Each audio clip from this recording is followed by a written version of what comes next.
Video में मैं 45 तक बनाया था, ठीक है? उसके बाद मैंने एक क्वेश्चन दिया था आप सबों को 46 नंबर का 8, 7, 12, 15, 10, 9, 11 की माध्यिका क्या होगी? ठीक है? तो इसमें ऑप्शन था ए में 10, बी में 11, सी में 9 या डी में क्या था? इनमें से कोई नहीं, ठीक है? तो चलते हैं इस क्वेश्चन को चलिए सॉल्व करते हैं।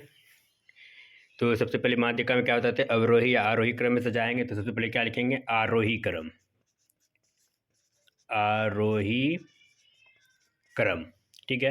तो सबसे पहले आरोही क्रम में सबसे छोटा संख्या क्या है मेरा, देखते हैं। इनमें से 7 है, उसके बाद 8 है, उनके बाद इससे बड़ा कौन है? 9 है, 9 के बाद 10, 10 के बाद 11, 11 के बाद 12, 12 के डायरेक्ट 15 है ना, यहाँ पे ये है। तो उस तरह से अब इसमें से देखना है, अब इसे क्या करना, काउंटिंग करना है। गिनिए इसे, 1 2 3 4 5 6 7 हुआ। तो 7 प्लस 1 करेंगे बट्टे 2, तो क्या हो जाएगा? 7 1 8 बट्टे 2 कट जाएगा, तो क्या हो जाएगा? 4 निकलेगा, है ना। तो इस तरह से मेरा कितना, चौथा नंबर पे जो होगा, है ना, चौथा स्थान पे देखते हैं, 1 2 3 4, ये हो जाएगा मेरा माध्यिका। तो देखिए ऑप्शन कितना में मिल रहा है? 10, ऑप्शन ए में मेरा मिल रहा है। अगला क्वेश्चन क्या है, क्वेश्चन नंबर 47 में है, किसी बारंबारता का बहुलक होता है। तो बहुलक हम पहले ही बता चुके हैं कि बहुलक क्या होगा, जिसकी बारंबारता अधिक होगी वही क्या कहलाएगा? बहुलक कहलाएगा। तो यहाँ पे देखिए शब्द में लिखा हुआ है कम से कम बारंबारता मान, क्या ये होगा? अधिकतम मान मांगता है ना, तभी ना बहुलक होगा। उसके बाद फिर ये दूसरा में क्या है? मध्यम मान, यानी कम से कम यानी बीच वाला मान आना चाहिए, ये कह रहा है। और उसके बाद कह रहा है अधिकतम बारंबारता मान। देखिए हम पहले ही बताए हैं बहुलक का मान क्या होगा, बहुलक किसे कहते हैं? जिसकी बारंबारता या जिस संख्या की बारंबारता अधिक हो उसे हम क्या कहते हैं? बहुलक कहते हैं। तो यहाँ पे देखिए अधिकतम बारंबारता, तो यही आएगा ये वाला ऑप्शन। तो ऑप्शन सी मेरा सही हो जाएगा, ठीक है। देखिए अगला क्वेश्चन 48 नंबर में क्या है कि संचय बारंबारता वक्र कहलाती है। तो वक्र कहाँ आएगा? जब ग्राफ होता है तब क्या होता है उसमें, जो कि ये पता चलता है, ठीक है। तो वक्र का मतलब होता है टेढ़ी मेढ़ी रेखा को क्या कहते हैं? वक्र रेखा कहते हैं। तो यहाँ वही कह रहा है कि संचय बारंबारता जो होती है वो वक्र क्या कहलाती है। तो हम पहले ही बता चुके हैं, अगर ग्राफ पे बनाए हैं तो ये जो है ग्राफ में जब आती है वक्र, तो इसे हम क्या कहते हैं? त्वरण कहते हैं। ये हमेशा याद रखिएगा, ठीक है। तो ये ऑप्शन मेरा ए नंबर का सही होगा, ठीक है। तो चलते हैं अगला क्वेश्चन नंबर। चलिए क्वेश्चन नंबर 49 में क्या कह रहा है, किसी वितरण के माध्य बहुलक और माध्यक के बीच मूल संबंध है, क्या होगा? इस ऑप्शन में चुनना है। तो इनमें से सबसे पहले हम जानते हैं कि चैप्टर में बनाए थे कि ये देख सकते हैं यहाँ पे लिखे हुए हैं कि 3 माध्यक बराबर बहुलक जोड़ 2 माध्य, है ना। तो ये दोनों मिलके इनके बराबर 3 भाग के बराबर होगा। तो अब यहाँ पे देखिए कि अब यहाँ पे इस रूप का है, कहीं पे देख सकते हैं इस तरह से, कहीं पे ना डायरेक्ट बहुलक बराबर दिया। तो इस रूप में हमें निकालना है। जैसे मान लीजिए हम बहुलक निकालेंगे और इस +2 माध्य को इधर भेजेंगे, तो क्या होगा? ये प्लस में है, बराबर के बाएं साइड आएगा तो क्या होगा? माइनस में आएगा। तो चलिए लिख लीजिए, पहले इसको लिख लेते हैं, 3 माध्य, त्रिमाध्यक माइनस हो जाएगा, माइनस क्या हो जाएगा? ये इसको इधर भेजेंगे 2 माध्य, ये आ जाएगा 2 माध्य बराबर क्या बच गया? बहुलक, ठीक है। ये हो गया। तो क्या लेंगे, इसको सजा के लिख सकते हैं हम, बहुलक क्या होगा? बहुलक बराबर 3 माध्यक, क्या हो जाएगा? 3 माध्यक माइनस 2 माध्य, ये हो जाएगा। तो देखिए इस रूप में कहीं मिल रहा है, देखिए इस रूप में इस ऑप्शन में चुनना है। ये देख सकते हैं पहला नंबर ही मेरा मिल रहा है, ठीक। तो पहला वाला मेरा मिल रहा है, तो पहला वाला क्या हो जाएगा? मेरा सही हो जाएगा ऑप्शन, ठीक है। तो चलते हैं क्वेश्चन नंबर 50 में। चलिए अगला क्वेश्चन में क्या दिया 50 नंबर में, किससे माध्य का आलेख्य ढंग से ज्ञात किया जा सकता है, ठीक है। तो आलेख ढंग से, तो आलेख ढंग से अब तक बनाए थे अधिकतर, जो कि 14.4 में था, है ना, आलेख खींचने का। तो अधिकतर हम क्या पढ़े थे उसमें? त्वरण ही पढ़े थे, इसलिए यहाँ पे क्या हो जाएगा? त्वरण का आएगा, ठीक है। अगला क्वेश्चन दिया हुआ है 51 नंबर में, निम्नलिखित में कौन आलेख द्वारा निर्धारित नहीं किया जा सकता है? तो इनमें से जो ऑप्शन आएगा वो होगा माध्य। माध्य को जो हम क्या कर सकते हैं, आलेख के रूप में हम निर्धारित नहीं कर सकते हैं। ठीक है, ऑप्शन सी नंबर मेरा क्या होगा, सही हो जाएगा, यानी माध्य। ठीक है, तो चलते हैं क्वेश्चन नंबर 52 में। चलिए, क्वेश्चन नंबर 52 में क्या है, संख्याओं 1 2 यहाँ देखिए डैश डैश दिया हुआ है, n का माध्य है, ये देखिए अनंत तक यानी यहाँ तक जा रहा है, बीच का संख्या पता नहीं। तो माध्य पहले हम बता चुके थे, माध्य क्या होता है कि परीक्षणों का योग बटा परीक्षणों की संख्या से कोई संख्या रहता है, तो जैसे मान लीजिए 1 है, यहाँ पे 2 है और 3 है, इसको जोड़ते थे बट्टा 3 हो गया, 3 संख्या दिया हुआ। लेकिन यहाँ पे बीच में क्या है ये पता नहीं चल रहा है। ठीक है, तो इसका फिर करा माध्य करने के लिए, तो अंतिम में क्या मेरा n है, तो इसके लिए क्या करते हैं, हम एक सूत्र लागू करते हैं, n+1/2, यही सूत्र लागू करते हैं। इसी के आधार पे हम जो क्या करते हैं उस क्वेश्चन को हल करते हैं। तो यहाँ पे सूत्र ही बताना कौन सा सूत्र होगा। इस टाइप में देखिए कहाँ पे है सूत्र, n ये देखिए ये है, तो ये देखिए इनमें से ये भी नहीं है, ये देखिए n+1/2 ये मेरा मिल रहा है question number option number C में मेरा मिला। ठीक है, तो इस तरह से इसे हल कर सकते हैं। तो चलते हैं क्वेश्चन नंबर कितना में, 53 में।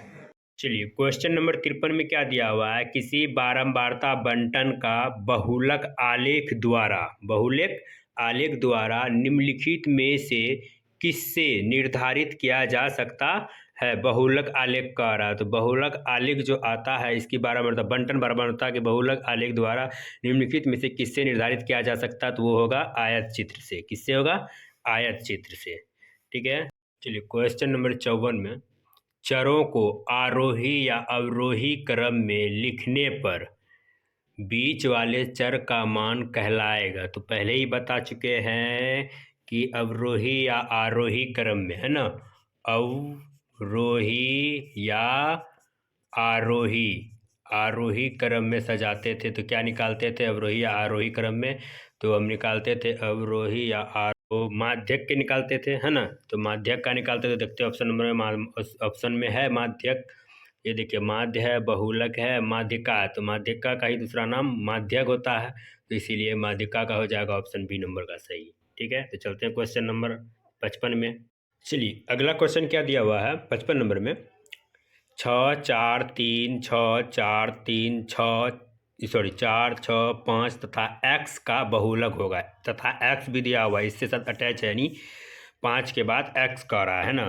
तो इसमें का रहा बहुलक, तो हम क्या बताए थे, बहुलक जिसकी बारंबारता अधिक होगी वही बहुलक होगा। तो सबसे पहले यहाँ देखिए 6 कितना है, 1 2 3, 6 मेरा 3 बार है। ठीक है, उसके बाद और आगे देखिए 4 कितनी बार है, 1 2 3, 4 मेरा कितनी बार है, 3 बार है। और देखिए और 3 कितनी बार है, 2 बार है, 3 2 बार है। उसके बाद और कोई संख्या है, 5 है, 5 मेरे 1 बार है, और x मेरा कितना बार है, 1 बार है। ठीक है, इस तरह से देखिए तो कौन कितनी बार है, देखिए 6 मेरा 3 बार है, 4 मेरा 3 बार है, यानी तो इसमें आंसर क्या हो जाएगा, 4 और 6 ये दोनों आ जाएगा। तो देखिए ये ऑप्शन कहाँ पे है, सिर्फ 5 दिया हुआ नहीं होगा। ऑप्शन बी में देखिए, ऑप्शन बी में 4 तथा 6 दोनों है, तो ऑप्शन बी का सही हो जाएगा। ठीक है, तो चलते हैं क्वेश्चन नंबर अगला।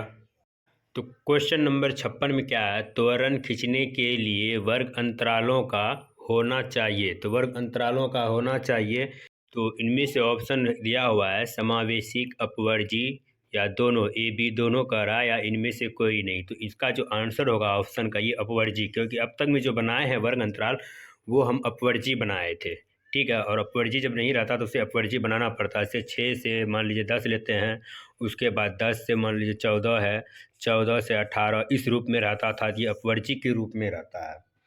ठीक है, क्वेश्चन नंबर 57 में क्या दिया हुआ है, निम्नलिखित में कौन केंद्र प्रवृत्ति की माप नहीं है। ठीक है, तो क्या कह रहा है क्वेश्चन में 57 में, निम्नलिखित में कौन केंद्र प्रवृत्ति की माप नहीं है। तो इनमें से ऑप्शन आ जाएगा, ऑप्शन ए में है माध्य, बी में है बहुलक, सी में है माध्यक, और डी में है मानक विचलन। तो यानी यही हो जाएगा मानक विचलन, यही जो है केंद्र प्रवृत्ति की माप नहीं है। ठीक है, तो चलते हैं क्वेश्चन नंबर अगला। क्वेश्चन नंबर 58 में क्या कह रहा है, माध्यक का 3 गुना और माध्य का 2 गुना का अंतर बराबर होता, तो किसके बराबर होगा ये कह रहा है। तो कह रहा है यहाँ पे देखिए क्या है, माध्यक का 3 गुना, माध्यक का 3 गुना ये हो जाएगा माध्यक। ठीक, कह रहा है और माध्य, तो और उसके बाद क्या कह रहा है, माध्य का 2 गुना का अंतर, तो इसका अंतर कर लीजिए क्या हो जाएगा ये 2 गुना माध्य, ये हो जाएगा बराबर होता किसके बराबर होगा, तो क्या छूट रहा है मेरा, बहुलक। क्या होगा, बहुलक। ये हो गया। तो यहाँ पे देखिए, इससे पहले हम कुछ क्वेश्चन, प्रश्न नंबर तो याद नहीं है, तो उसमें बताए भी थे पहले कि अगर कहेगा त्रिमाध्यक था, बराबर में क्या था, बहुलक प्लस 2 माध्य ये था। तो हम क्या किए थे, इस माध्य को हम इधर भेजेंगे तो क्या होगा, माइनस में आएगा, इसलिए यहाँ पे माइनस हो गया। तो बहुलक बराबर 3 माध्यक माइनस 2 माध्य, अंतर हो गया। तो इस तरह से मेरा क्या हो जाएगा, ऑप्शन कितना में मिलेगा, बहुलक बराबर में। तो बहुलक मेरा ऑप्शन सी में, ठीक है, ये हो जाएगा। चलते हैं क्वेश्चन नंबर 58 में। क्वेश्चन नंबर 59 में क्या दिया हुआ है, संचय बारंबारता। देखिए, संचय बारंबारता किसमें बनाते थे हम, बहुलक की माध्यक में।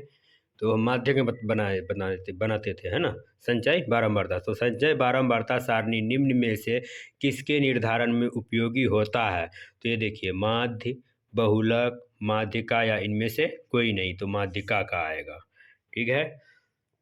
इस तरह अगला क्वेश्चन क्या कह रहा है 60 में, सूत्र से बहुलक परिकल्पित करने के लिए, ठीक है, बहुलक कल्पित करने के लिए वर्गों की लंबाई कैसी होना चाहिए। देखिए, वर्ग अंतराल जो होती है, जैसे हम 10 से 20, 20 से 30, 30 से 40, 40 से 50, इस तरह से था। तो इसमें देखिए, वर्ग अंतराल की माप, इसकी लंबाई है ना, इसकी माप कहते हैं, वर्ग लंबाई इसे ही कहते हैं।